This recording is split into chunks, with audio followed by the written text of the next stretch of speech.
Welcome to the TCAT 10-minute take. It is I, your host, Sheree Stewart, and with me, as always, is our intrepid co-host, Don the Legend Chambers. This is the quick, short version of our TCAT podcast, where he's the host and I'm the co-host. But this time, we're flopping it around. 10-minute take, where we talk about one movie and one movie only. And today's movie is Alita, Battle Angel. But before we get into it, make sure you click that subscribe button and you click on that bell so you can get every 10-minute take as it drops. Yes. All right. You did that? Okay, good. I think they did it. All right. And as per our general format, I will let you go first. Timer ready? Oh, shit. Gotta have a timer. That's the whole thing. It's 10 minutes. Ish. Give or take. Yeah, sometimes things happen, and that's true. Okay, so you ready? Ready. Okay, go. All right, Alita, Battle Angel. I've got one word for this movie, and that is bored. Bored. I can't even begin to tell you how bored I was watching this movie. Now, let me start by saying, I realize this movie's not meant for me. It's not meant for some 40-something-year-old dude who never read the manga, does not remember the anime from the 90s. I mean, to me, brand new walking in. But I walked in and I said, okay, maybe it's kind of cool. Maybe it'll have some epic action pieces. You know, maybe it'll just be, if nothing else, visually interesting that I can watch. Just be like, hey, that's some pretty cool stuff they put on the screen. What would I get? None of that. Nothing. This is one of those very few movies that I sat there and contemplated, you know, I could leave right now. Probably wouldn't miss anything else. But then I looked at my popcorn and I looked at my drink and I'm like, man, I still got to finish this. I just started. So it was my popcorn and my drink that made me stay, consider I paid for that. I know, that's like $15 right there. You know I'm like, oh, no, I'm not wasting this. So I sat there and I was bored out of my mind. To me, this movie seemed to be more about that game. What was it called? Like a rollerball, a murder ball or something like that? Yeah, something like that. Yeah. To me, that seemed to be more of the focus than actually anything about her. And then even about her, I'm like, okay, well, what is she? And then, oh, she was some cyborg from this war. Okay, cool. What was this war about? Okay, I guess we're not going to find that out. Okay. Oh, she's got this battle suit called like a berserker. Okay, cool. What does this thing do? Okay, I guess we're not going to find out anything about that. All right. Let's find out about this world. There's a floating world up there. Is that the only one? What are we going to find out about there? Oh, I guess we're not going to go there. Okay. Now they have 100 killers. Okay, what's really the deal with these 100 killers? How did they get started? I guess we're not going to find out about that. And it seems like anybody can just walk in and be one. I mean, there was like a million things of like, okay, am I going to find out something? I mean, I don't ask movies to monologue me to death in explaining. I mean, you can obviously explain through actions and other things in a story, but none of that seemed to be happening. Like, they just decided, if you've read the manga or the cartoon, okay, you know what this is, and here you go. And I'm like, what about those of us who know nothing about it and sort of want to get filled in a little bit? Nothing. And it just ends with her being this almighty murder ball player and getting ready to play this game. And I'm like, wow. You know, this movie is just lucky that it was a matinee. Reduced, and by reduced price here in Southern California, it was like $12 or something. Yay, reduced. I mean, I just walked out, I was like, that was a waste. I mean, just, again, obviously it's not meant for me, but I took nothing away from this. Honestly, if somebody asked me what this movie was about, I'm like, I really don't know. It was like a CGI fest, and I'm like, look, Mahershala Ali. I mean, he literally had nothing to do but stand there and say some lines. He would just stand there, say his lines, get possessed by the head bad guy who you only see in the very last minute. Norton. Yeah, Edward Norton. And then that was it. I mean, like, he literally doesn't do anything. honestly, if he physically does anything, I can't remember because he's mainly standing and talking or sitting and talking and just kind of talking whenever he does show up. Right. Wow, I was just like, man, I'm just, and even the doctor, what's his name? Christoph Waltz. Christoph Waltz. Dr. Ito. I'm trying. How is he? He seems to be like the only person that doesn't have some sort of metal prosthetics in this land. And I would like to know, like, okay, well, what's the deal? Not understanding anything in this movie. And they're not going to try to explain anything, are they? So I would recommend this movie when it hits like ABC or CBS. Oh, dang. Oh, yeah. Don't waste your Red box. Don't waste a cable subscription. And like normally I would probably say that for a movie like Trolls 2. But you know what? Trolls 2 is at least interesting in its badness. So I'm like, no. If you can find it Redbox, watch it because you'll laugh and have a good time. You took the whole 5 minutes. I got nothing else. Look, yeah, don't waste any movie money on it. Wait till it comes on pay TV. If I give this a 1 to 10 score, this is like a 0 or a 1 from just sheer bored. Snap. And to me, that's the worst thing you do in a movie is make me bored. Because if you're going to be bad, at least be bad in a grandiose sort of way. Okay. Man. Okay. Yeah. Well, I didn't hate it. like Don apparently hated it. I will say, if you are super into YA, if you are like 14 years old, if you are like 14 to like 25, okay, you'll be fine. Go see it. It's fine. It's fine. You'll like it. Go see it. It's fine. I guess. It was James Cameron and Robert Rodriguez. Yeah. And who's normally like Robert Rodriguez is normally really good with this type of, like, if you look back at his Spy Kids movies, which is campy and ridiculous, but they still kind of hold up. He's good with this type of material. It's just, it felt like there were two things that I had that were the problem for me. It was, one, they were trying to set it up for a multitude of sequels. Right. So like you said, they drop all these breadcrumbs throughout the movie, but they don't ever explain anything enough to get non-watchers or readers interested in figuring out where it goes. Right. And then they were so focused on getting to the motorball sequences that they felt kind of shoehorned in a way that didn't make any sense, because it was like, why did Mahershala have to get her to manipulate her to a motorball tryout to then have those other killers kill her, because nobody knew who she was. It's not like she had accidentally played motorball and became like an international sensation playing motorball, and then he couldn't kill her outright. They had to kill her within the arena as an accident. She was a non-entity. So he could have just hired those guys and killed her in the street. Like, the motorball ruse was not necessary for the story that they set up. And then obviously going to the city in the sky was a huge thing that they just didn't do in this first opening movie. Like, even an overview of what's up there, and it was like, why they want to get back there so badly. Like, everybody wants to get up there, and we have no idea why, unless that's some big huge reveal where it's kind of garbage up there and nobody knows because nobody's ever been up there. But we know that Sheeran and Dr. Ito are from there. Obviously it's the paradise that they have cooked it up to be in some way. So to not even show us any of that was kind of a letdown. Then, it's the teenage version of that trope that's getting really old, of that like naive, hot, born yesterday badass.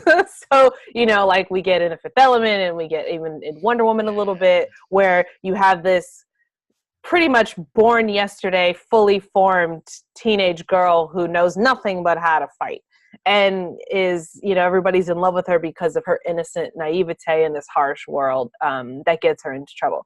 And it's okay. The love story it's okay. It's just, it was very surface level, because it felt like they were trying to it was weird. Like, they were trying to cram all of this material into one movie, but also not give away any secrets for future movies, if that makes sense. It was like they were trying to drop the beginnings of too many storylines. And instead of just focusing on one piece of information and carrying it through, they were like giving us too many open threads instead of tying up anything. So that was kind of a bummer. I didn't think it was super boring. I thought it was at least like a popcorn movie. I would say, for me, at least, I would say it was, if I saw this as a Saturday matinee, or I saw this as like a Tuesday discount day, $5 movie, or it was in the Dollar Theater, if those are still around in Midwest, I think, I would be down. If I was taking a bunch of kids who are like, like nieces and nephews, and they want to go see this garbage, I would totally watch it with them. Oh yeah. Be down. I wish I'd seen this in the Dollar Theater. I would feel so much better. Right. I think okay, that's our time. But I think being like an adult in a movie like this and it's tough because it wasn't as in depth or complicated as movies that we are accustomed to. If this had been like, I don't want to say rated R, but I think if it just had more focus, if they really focused on the story they were trying to tell of her origins, and maybe not even have her play motorball until, like, not have that be a part of it until the very end. It leads up into somehow circumstances she winds up playing motorball at the very end. But like they did, like she winds up playing to get this money because but she didn't have to have that earlier sequence. I mean, I know they want to use like the set pieces, but they could have just had them on skates, because they played in the streets, like chasing throughout the streets. Like that fight sequence have nothing to do with the arena sport. Just have that exact same fight sequence have it nothing to do with the arena sport, but maybe seeing that altercation in the streets cops the interest of people who are involved in the arena sport, and they want to use her now as their new champion because of that fight sequence that happened in the street. Like, it was like a weirdly contrived reason to get her into the arena that they didn't need because nobody knew who she was. Why do you have to kill her clandestinely? I mean, I was at least hoping for maybe a great action sequence, something epic or really exciting. It just all was just felt a little bit flat. I mean, it really did. Man, honestly, I had not had my mind wander where it just was like, I can get out of here. I'm a little more familiar too with the source material than you are, which is not a lot, but a little bit. And I was kind of bummed out by Mahershala Ali's Vector, because Vector is not, I mean, he's a bad guy, but he's not like a nothing bad guy, and he doesn't die. Like, he's just sort of a neutral evil. Like he plays both sides, and he's just kind of like so I would have liked to have had a character like that. It would have been more interesting. Like, he was just sort of, I'm a bad guy. Right. And I'm a puppet for the other bad guy. But he had nothing else going on. Like, he had no real, like, other than wanting to be rich, which is fine, I guess, for motivation. But it just wasn't enough. Everything was very on the surface. That's what I'll say about it. It was beautiful, but it was surfacey. Yeah. If he was playing both sides, it would have added some interest. Yeah. Been more invested, but he just, like you're saying, it was so on the surface. It was just like. Right. And then Sharon's change of heart was a little bit, it was, I don't want to say contrived, but it wasn't organic. It wasn't organic. No, because it makes sense on paper, but they didn't like, if she had flashbacks of her own daughter and like the body they were building and their life together and all of that stuff. Like, there was none of that. Speaking of daughter, did you see, well, of course you saw the doctor's flashback and how the daughter died. I stopped in the theater and I was like, wait a second. Are you trying to tell me a crackhead killed his daughter? That's what yes. A crackhead, well, a futuristic A futuristic crackhead. So whatever he was hooked on, basically, wham, whacked at the daughter. A crackhead. But like she didn't have. I don't know what it was. Like she didn't have that connection to her daughter, and then vicarious connection to Alita, the same way that Dr. Ito did. So her change of heart was arbitrary. It felt surface. Like it didn't feel like it was developed enough to be as anything. And then unceremoniously discarded by Jennifer Connelly. Bye. So it felt like, they had all these things, and then they just like, here's a thread, discard. Here's another thread, discard. Here's another thread, discard. We're not going to tie any of these things together. We're not going to wrap any of these things up. Now we're playing Motorball movie. So I didn't hate it, though. I'd say it's a great matinee movie. It's a super good popcorn movie. If it's on Netflix and I have like my cousins over, I might watch it again with them and watch this nonsense. Because I know when I was 13, 14, 15, I watched my share of super nonsense. I mean, I watched Rollerball. So you remember that.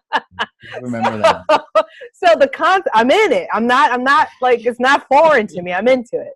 So, man, but yeah, don't waste your money on like IMAX and 3D and all that other nighttime movie date business. It's not worth it. You'll be mad about it. Don't do it. Very mad. And to me, Sheree's being far too kind. I wouldn't even, again, I'm checking the CBS schedule to see when they're going to show it, because he's not even going to watch it on camera. He's not even going to rent it from the Redbox. He's just like... Not even waiting in line in Redbox, because that's too much time wasted. Would you watch it on the treadmill in the gym? You know what? I would do that, because that would kill time for me. Okay. That would kill some time. I could probably do it that way, because half the time I would just be thinking of how much my feet hurt and how I wish this would end. And then this movie would just sort of fly by. Because trust me, you're not missing anything at all. Oh, there you go. All right. That's our time. We're done. We're over time, actually, like That's always. Fine. Like always. But we got the crux of it in the 10 minutes. How'd you get the crux? This time. So now you want to tell them where they can find us? Yes, you can find us, not only our 10-minute takes, but our podcast episodes in one hub, and that is tcadnetwork.com. Check it out. On our website, you will find, again, not only a listing of our TCAD podcast episodes, you'll find links to our 10-minute takes. You'll also find links to Good Morning Antioch, as well as the reading. And then what we've got coming soon on there as well is some articles about certain movies, or some thoughts as well. We've got about movies, as well as our bios, and a way to contact us. It's all right there, tcadnetwork.com. There's no need to mess around anywhere else. You go right there. It's one-stop shop for everything. Yes. You can find Don on Twitter at TCAD Podcast. I'm also on Twitter at Actor on the Edge. You can call us 504-345-9344 if you have any messages, topics you want us to cover on the regular show. If you leave us a message, we will play your message on the show, as long as it's not too risque. We also got an email address. Yes. tcadpodcast@gmail.com. But again, all of this is on the website, tcadnetwork.com. You just need to know the website, and you can find all the links to find out. Plus, everything is right there. We're making it as easy as possible for you. But like Sheree said, I think the first thing you got to do, hit that subscribe, hit that bell, hit a like, so you know whenever these bad boys are coming out. Coming, we've got Captain Marvel, and obviously Avengers Endgame. So you'll know what to look for. Yes, we are here for it. All right, that's it. That's it. We're out of here. Bye. See ya.